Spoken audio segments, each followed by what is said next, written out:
श्री शिवाय दोस्तों, 1 अगस्त 2024 को पड़ रहा है गुरुवार प्रदोष व्रत। दोस्तों, ये जो गुरुवार है श्रावण महीने में पड़ने वाला सबसे बड़ा गुरुवार है, क्योंकि यह श्रावण महीने के दूसरा गुरुवार पड़ रहा है, जिसका बहुत ही बड़ा और विशेष महत्व होता है। और ऐसा दिन पूरे साल में सिर्फ एक ही बार आता है।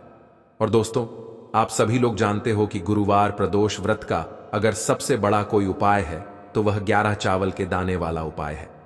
तो दोस्तों, इस गुरुवार तिथि के दिन आप लोगों को इस 11 चावल के दाने वाले उपाय को जरूर करना है।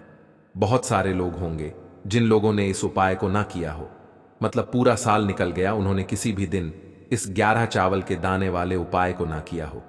पर दोस्तों, आपके पास एक आखिरी मौका बचा हुआ है, जो कि 1 अगस्त के दिन। तो इस दिन आप लोगों को इस वाले उपाय को जरूर कर लेना है। भले ही आपने पूरे महीने भर इस उपाय को ना किया हो, पर अगर आपने श्रावण महीने के दूसरा गुरुवार प्रदोष व्रत के दिन अगर इस वाले उपाय को कर लिया, तो आपको इस उपाय को करने का वह फल मिलेगा जिसकी आपने कभी कल्पना भी नहीं करी होगी। इसीलिए आप लोग इस वाले उपाय को एक बार जरूर कर लेना, ताकि आप लोगों के हाथ से यह मौका ना जा सके और आपको इस उपाय को करने का फल मिल सके। दोस्तों, यह उपाय पंडित जी ने अपनी अभी की ही शिव महापुराण की कथा में बताया है, जिस उपाय को आज हम आपको बहुत अच्छे समझाने वाले हैं। इस वीडियो को देखने के बाद इस उपाय को समझने के लिए आपको कोई और वीडियो को देखने की जरूरत नहीं पड़ेगी। तो चलिए दोस्तों, उपाय को शुरू करते हैं। देखिए, यह इस श्रावण महीने के गुरुवार के दिन इतना खास होता है, इतना महत्वपूर्ण होता है। देखा है कभी कभी बड़े बड़े पूजा पाठ अनुष्ठान से जो मनोकामना पूर्ण नहीं होती है, वह श्रावण महीने दूसरे गुरुवार के दिन एक छोटे से उपाय करने से ही आपकी मनोकामना पूर्ण हो जाती है। और बहुत लोगों ने इस उपाय को किया भी है और उनको इस उपाय को करने का फल भी जरूर मिला है। अगर आप लोग भी इस उपाय को करना चाहते हैं तो आप इस उपाय को पहले अच्छे से समझ लेना, सुन लेना, उसके बाद करना। आपको इस उपाय का फल जरूर मिलेगा।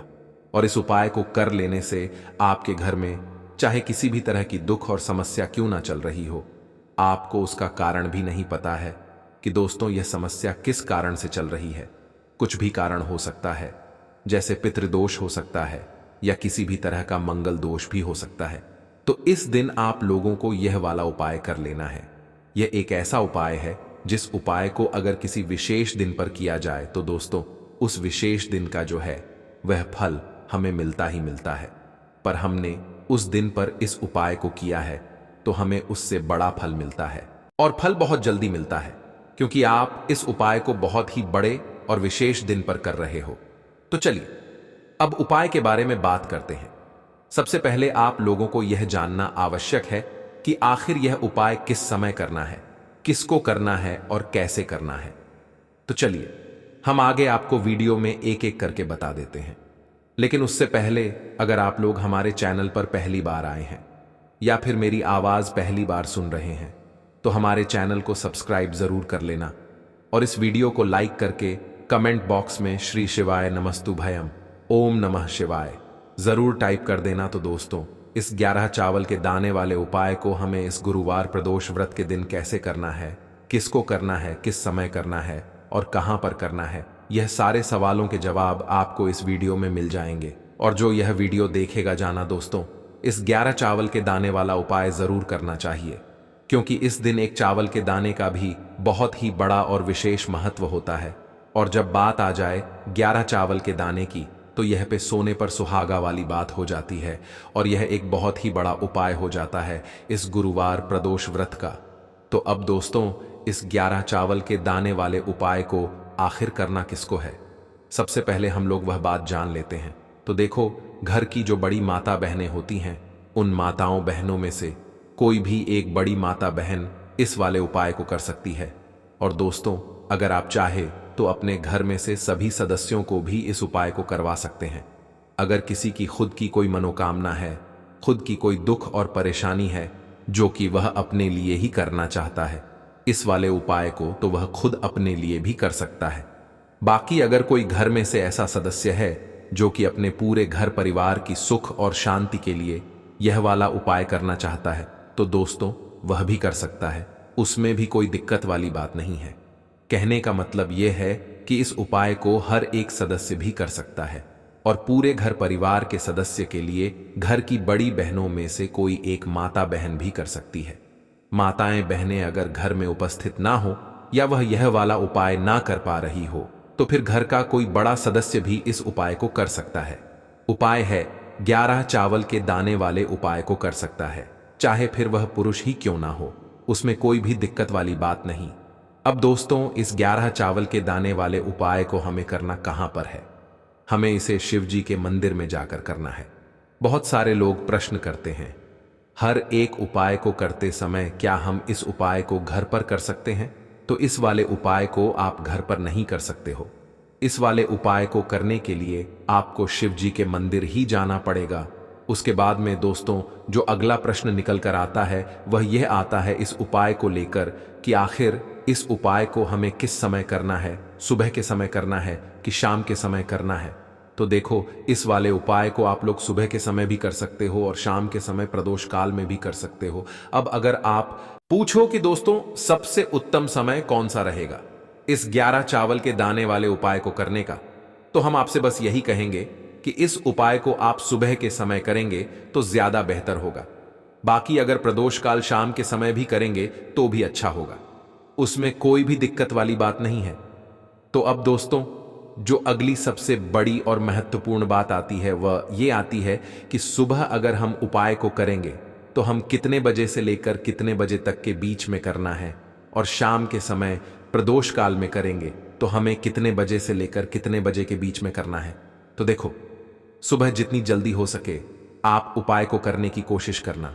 बाकी अगर किसी कारणवश लेट भी हो जाओ, थोड़ी देर भी हो जाए, तो 10 या 11 बजे तक भी आप उपाय कर लेना, पर 12 बजे से ज्यादा देरी ना हो, ठीक है? इस बात का ध्यान रखना। उसके बाद में दोस्तों, अगर शाम के समय प्रदोष काल की बात करें, प्रदोष काल का जो समय होता है वह शाम के 6 बजे से शुरू हो जाता है। मतलब शाम के 6 बजे से लेकर 7 बजे के बीच का जो समय होता है यह समय प्रदोष काल का समय होता है। पर अभी जो मौसम चल रहा है, इस मौसम में जो है शाम बहुत देरी से होती है, तो आप इस उपाय को 7 या 8 बजे के बीच में भी कर सकते हो। मतलब शाम के 6 बजे से रात 8 बजे के बीच में आप कभी भी इस वाले उपाय को करो, उसमें कोई भी दिक्कत वाली बात नहीं है। अब दोस्तों, यहां पर इस उपाय को लेकर एक और सबसे बड़ी बात यह निकल कर आती है कि इस 11 चावल के दानों को हमें लेना कहां से होता है, और हमें इस उपाय को करने के साथ में क्या और कुछ भी सामग्री ऐसी होती है जो शिव जी के मंदिर लेकर जानी है।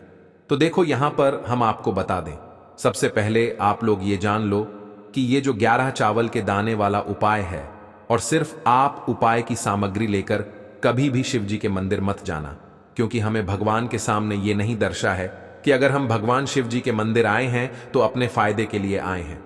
तो इसलिए जो भी पूजन सामग्री है, उपाय सामग्री है 11 चावल के दाने, इसके साथ में आपको पूजन सामग्री भी जरूर लेकर जाना है। देखो, अगर सुबह के समय उपाय कर रहे हो तो सीधी सी बात है, एक लोटा जल तो आप लेकर जाओगे ही जाओगे। वह एक लोटा जल अगर मिट्टी का लोटा हो तो बहुत अच्छा रहेगा। मिट्टी का लोटा कैसे बनाया जाता है, इसके लिए हमने पहले से बहुत सारी वीडियोस बना दी है। आपके पास इस दिन एक आखिरी मौका रहेगा मिट्टी का जल शिव जी पर चढ़ाने का और उपाय को करने का बहुत बड़ा। आपको इस दिन फल मिलेगा तो मिलेगा ही मिलेगा, इसलिए इस दिन हो सके तो दोस्तों मिट्टी का लोटा बनाकर जल चढ़ाना चाहिए। तो अपने साथ में कम से कम 1 लोटा जल तो आपको लेकर जाना ही जाना है। मिट्टी का लोटा नहीं है तो घर का जल भी आप इस्तेमाल कर सकते हो। इसके अलावा जो भी पूजन सामग्री है, देखो 11 चावल के दाने वाला उपाय यह अलग आपके घर, और जो आपकी पूजन सामग्री रहेगी वह अलग रहेगी। पूजन सामग्री में आप जो भी चीज लेकर जाना चाहे वह लेकर जा सकते हैं, उसमें कोई भी दिक्कत वाली बात नहीं है। वहीं अगर हम बात करें शाम के समय की, तो शाम के समय शिव जी पर जल नहीं चढ़ता है, इसीलिए शाम के समय आप लोग एक दीपक तैयार कर लें, जो कि गोल बाती का आटे का शुद्ध देसी गाय का घी का दीपक होगा। इस बात का आप लोगों को ध्यान रखना है, और इस दीपक को आपको घर से जलाकर नहीं लेकर जाना है, भगवान शिव जी के मंदिर में जाकर ही जलाना है। इस बात का भी आप लोगों को ध्यान रखना है। अब दोस्तों, यहां पर हमें इस बात को समझना है कि यह 11 चावल के दाने हमें लेना कहां से है। क्या हमें दुकान से लेकर आना है, या हमें अपने घर से लेना है, या कहां से लेकर आना है, और कौन से चावल लेना है, क्योंकि चावल भी बहुत तरह के होते हैं। तो देखो, इन सब सवालों के जवाब आप लोग एक बात में सुन लो कि दोस्तों, यह जो उपाय है, इस उपाय में आपको यह नहीं देखना है कि दोस्तों कौन से चावल है, कौन से चावल नहीं है। बस जो भी चावल ले रहे हो, वह चावल का दाना सबूत होना चाहिए, मतलब साबुत होना चाहिए, टूटा हुआ नहीं होना चाहिए, कटा पीटा नहीं होना चाहिए। यह बात आपको ध्यान रखना है। बाकी आपका चावल बासमती हो या सादा चावल हो या कोई सा भी चावल हो, उसमें कोई भी बात नहीं है। तो सीधी सी बात है कि आपके घर के रसोई घर में जहां पर आप भोजन बनाते हो, वहां पर जो भी चावल आपके उपस्थित हो, उन चावलों में से अपनी एक कटोरी चावल भर लेना या एक मुट्ठी चावल अलग से निकाल कर रख लेना। क्योंकि हम 11 चावल ही यहां पर इस उपाय में लेने वाले हैं, तो हमें यह चावल के दाने गिनकर निकालने पर डट। इस बात का आप लोगों को ध्यान रखना है। तो अपने उस चावल की कटोरी में से या चावल में से 11 ऐसे चावल के आप लोग निकाल लो जो कि टूटे हुए ना हो, कटे पिटे ना हो, जिनमें कोई दाग ना लगा हुआ हो। अच्छे साबुत चावल के दाने 11 दाने आप लोग निकाल कर रख लो और इन्हें किसी भी एक कागज की पुड़िया में या किसी एक छोटी सी कटोरी में आप लोग रख लो, ताकि यह सुरक्षित रहे, आपके एक भी चावल का दाना इधर उधर ना हो और आपका उपाय भी पूरा अच्छे से हो जाए। तो दोस्तों, जैसे ही आपका उपाय की जो सामग्री है, 11 चावल के दाने, यह तैयार हो जाते हैं, उसके बाद में आपको जो भी अपनी पूजन सामग्री है, सुबह के समय कर रहे हो तो एक लोटा जल या पूजन सामग्री जो लेकर जाना चाहो उसकी भी तैयारी कर लेना। और शाम के समय जा रहे हो तो दोस्तों, अपना जो दीपक है उसे तैयार कर लेना, ठीक है। और उपाय को करते समय शुद्धता का विशेष रूप से ध्यान रखना, ठीक है। सुबह सुबह स्नान करने के बाद ही उपाय को करने की आप लोग तैयारी करना।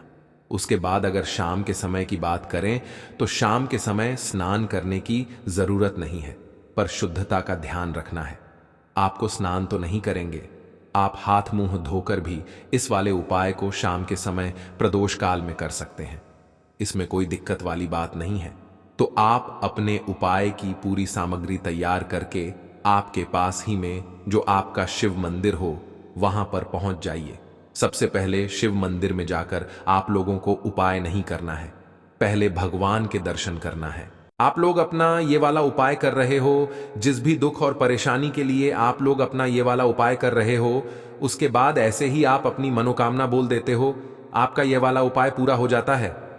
पर दोस्तों, उपाय को करने के बाद आप लोगों को 2 मिनट भगवान शिव जी के मंत्र का जाप जरूर करना है और मंत्र का जाप करने के बाद भगवान से एक और बार प्रार्थना करना है अपनी मनोकामना के लिए या अपनी जो भी दुख और परेशानी है उसके लिए। इसके बाद में आप लोग भगवान को देखकर भगवान से प्रार्थना करके उनसे आशीर्वाद लेकर वहां से उठ सकते हैं और अपने घर पर जा सकते हैं। बस दोस्तों, यहां पर यह वाला उपाय पूरा हो जाता है। इस तरीके से जो भी व्यक्ति छोटी छोटी चीजों का ध्यान रखते हुए इस 11 चावल के दाने वाले उपाय को करेगा, निश्चित सी बात है उसे उसकी मनोकामना जल्द ही पूर्ण होगी।